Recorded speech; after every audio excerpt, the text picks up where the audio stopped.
السلام عليك يا رسول الله. السلام علیکم ورحمۃ اللہ وبرکاتہ.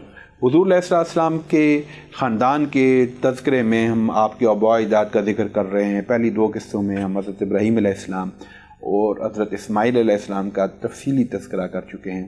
حضرت اسماعیل علیہ السلام کے 12 بیٹے تھے.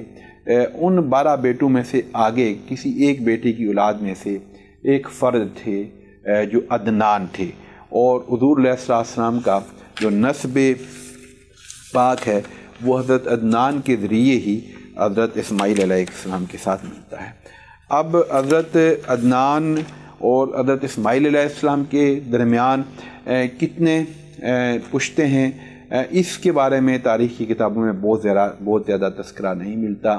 لہذا جن چیزوں کے اوپر تاریخ کی کتب میں تفصیلی تذکرہ نہیں ملتا، ان تفصیلات میں ہم جاننے کی کوشش نہیں کریں گے، بلکہ ہم یہی کوشش کر رہے ہیں کہ وہ نام جو مصدقہ ہیں، جو کتب میں متفق علیہ ہیں، جن کے اوپر سب کا اتفاق ہے، ان کا ہم ذکر کریں گے. مگر ایک بات طے شدہ ہے کہ ائمہ کے نزدیک، اولیاء کے نزدیک، علماء اہل سنت کے نزدیک حضور علیہ السلام کی جو پوری کی پوری لڑی ہے والدین کی، ان میں کوئی بھی فرد مشرک کبھی بھی نہیں رہا.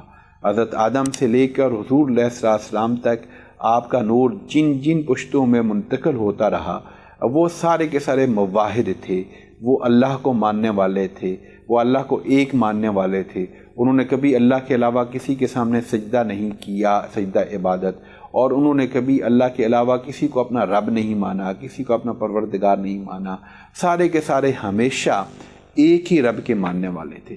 اب ظاہر ہے کیونکہ ایک بہت لمبی تاریخ ہے، اور اس تاریخ میں بعد ایسے ادوار بھی آئے کہ جو ادوار کسی نبی کا دور تھے. حضرت ابراہیم سے پہلے حضرت اسماعیل، حضرت ابراہیم اور آپ سے پہلے حضرت آدم تک. تو جو آپ کے آباء و اجداد کسی نبی کے دور میں آئے، یا وہ خود نبی تھے، یا وہ اس نبی کے اوپر ایمان لانے والے تھے، یا اگر چونکہ حضرت اسماعیل بھی نبی ہیں، حضرت ابراہیم بھی نبی ہیں، اور اس سے پہلے اگر کوئی جو بھی لوگ تھے اگر نبی نہیں بھی تھے تو وہ مواحد تھے، اللہ کی توحید کو ماننے والے تھے. یا ان کے دور میں کوئی نبی آیا تو اس نبی کے اوپر ایمان لانے والے تھے، اس کی شریعت کو فالو کرنے والے تھے. اور حضرت اسماعیل علیہ السلام سے لے کے حضور علیہ السلام تک کوئی اور نبی درمیان میں نہیں ہے. تو اس لیے کسی نبی کو ماننا، یا کسی شریعت کو ماننا، یا کسی دین یا مذہب کے اوپر اس طرح عمل کرنا جیسے باقاعدہ الوہی مذاہب ہیں، اس طرح تو ان کے لیے ممکن نہیں تھا. لیکن بہرحال مشرک نہیں تھے، مواحد تھے، ایک اللہ کو ماننے والے تھے اور اللہ کی توحید کا اقرار کرنے والے تھے. تو حضرت اسماعیل علیہ السلام کے بعد جو ایک متفقہ نام جو ملتا ہے وہ عدنان کا ملتا ہے.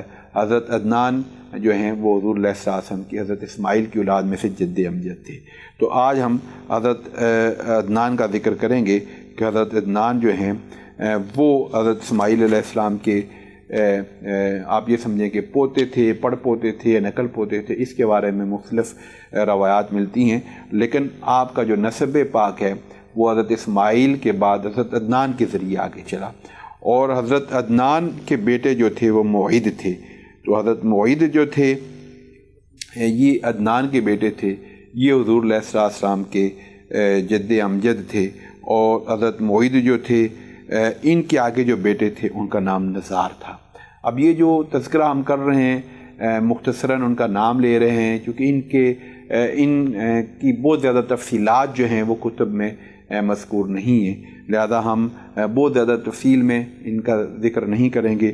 کوئی ایک آدھ واقعہ اہم ہوگا تو اس کا ہم ذکر کرتے جائیں گے، لیکن ان کے نام بھی لینا ہمارے لیے برکت کا باعث ہے، کیونکہ یہ حضور علیہ السلام کے آباء کے نام ہیں، یہ حضور کے اجداد کے نام ہیں، یہ حضور علیہ السلام کے نسل پاک کے نام ہیں. تو حضرت عدنان کے بیٹے حضرت موعد، اور حضرت موعد کے بیٹے حضرت نزار. تو حضرت نزار جو ہیں یہ حضور علیہ السلام کی جو اجداد کی لڑی ہے یہ 19واں نمبر ان کا ہے. تو حضرت موعد کا 20واں نمبر ہے اور حضرت عدنان کا 21واں نمبر ہے. تو اس طرح نمبر بھی ہم ساتھ ساتھ آپ کو بتاتے جائیں گے کہ حضرت عدنان 21ویں دادا ہیں، حضرت موعد جو ہیں وہ 20ویں دادا ہیں، حضرت نزار جو ہیں وہ 19ویں دادا ہیں. حضرت نزار کے بعد جو اگلے حضور علیہ السلام کے جد امجد آتے ہیں ان کا نام حضرت مدر علیہ السلام ہے. تو حضرت مدر جو ہیں ان کا نمبر 18 ہے. یہ حضور علیہ السلام کی نسب کی جو لڑی ہے اس میں 18ویں نمبر پہ ہیں. اور حضرت مدر کے بعد جو 17 نمبر پہ آپ کے دادا ہیں ان کا نام حضرت الیاس ہے. تو الیاس جو ہیں وہ 17 نمبر پہ کے دادا ہیں. تو یہ حضور علیہ السلام کے جو جد امجد ہیں ان کے بارے میں مدارج النبوہ میں یہ آتا ہے کہ حج کے موقع پر یہ اپنی پشت میں، اپنی پیٹھ میں، اپنی صلب میں حضور علیہ السلام کی تلبیح کی آواز سنا کرتے تھے. یعنی کہ جو تلبیح ہوتی ہے حج کے موقع پر جو پڑھی جاتی ہے تو یہ آپ کی پشت میں ان کی یہ کرامت تھی کہ یہ حضور علیہ السلام کی تلبیح کی آواز کو سنا کرتے تھے. تو یہ حضرت الیاس کے آگے جو بیٹے ہیں ان کا نام مدرکہ ہے جو حضور علیہ السلام کے 16ویں نمبر پر جد امجد ہیں. اور حضرت مدرکہ کا جو دوسرا نام وہ عمرو بھی تھا. اور آپ کے جو والد تھے جو حضرت الیاس ان کی کنیت بھی کتابوں میں ملتی ہے ابو عمرو. وہ ابو عمرو جو ہے وہ آپ مدرکہ کی وجہ سے ہی ملتی ہے کہ مدرکہ کی وجہ سے جو ان کا اصل نام ابو عمرو تھا تو ابو عمرو ان کا نام عمرو تھا اس وجہ سے الیاس کو ابو عمرو بھی کہا جاتا ہے. تو یہ حضرت مدرکہ پر جو حضور علیہ السلام کے 16ویں نمبر پہ دادا جد امجد ہیں اور ان کو بھی ان کے بارے میں یہ کہا جاتا ہے کہ یہ بڑے خاندانی شرافت اور عظمت میں ان کو بڑا حصہ ملا تھا، اسی وجہ سے ان کو مدرکہ کہا جاتا ہے. تو ان کے آگے 2 بیٹے تھے حضرت مدرکہ کے. ایک کا نام حزیمہ تھا اور ایک کا نام حذیل تھا. حضرت عبداللہ بن مسعود رضی اللہ تعالی عنہ جو حضور علیہ السلام کے صحابی تھے یہ حضرت حذیل کی نسب میں سے تھے، حضرت حذیل کی اولاد میں سے تھے. تو حضرت حذیل کے علاوہ جو دوسرے بیٹے تھے حضرت مدرکہ کے ان کا نام حضرت خزیمہ تھا، حضرت خزیمہ تھا. تو حضرت خزیمہ جو ہیں یہ حضور علیہ السلام کے جد امجد تھے 16ویں نمبر پہ. تو ابھی تک ہم نے حضور علیہ السلام کی اجداد میں حضرت ابراہیم کے بعد جن کا ذکر کیا وہ حضرت عدنان آپ کے 21ویں دادا ہیں. حضرت عدنان کے بعد حضرت معید آپ کے 20ویں دادا ہیں. حضرت معید کے بعد حضرت نظر آپ کے 19واں دادا ہیں. حضرت نزار 19ویں دادا ہیں. حضرت نزار کے بعد حضرت مدر آپ کے 18ویں دادا ہیں.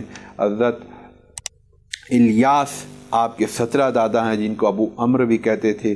اور حضرت الیاس کے بیٹے مدرکہ جو ہیں وہ آپ کے 16ویں دادا ہیں. اور حضرت مدرکہ کے بیٹے حضرت حزیمہ جو ہیں وہ آپ کے 15ویں دادا ہیں، آپ کے نسب میں 15ویں نمبر پہ ہیں. تو حضرت حزیمہ کا ذکر انشاءاللہ ہم اگلی قسط میں کریں گے اور حضرت حزیمہ کے ذکر سے آگے حضور علیہ السلام کے نسب اقدس اور نسب اطہر اور نسب منور کے اس ذکر کو جاری رکھیں گے. بہت شکریہ. السلام علیکم ورحمۃ اللہ وبرکاتہ. السلام علیکہ یا رسول اللہ.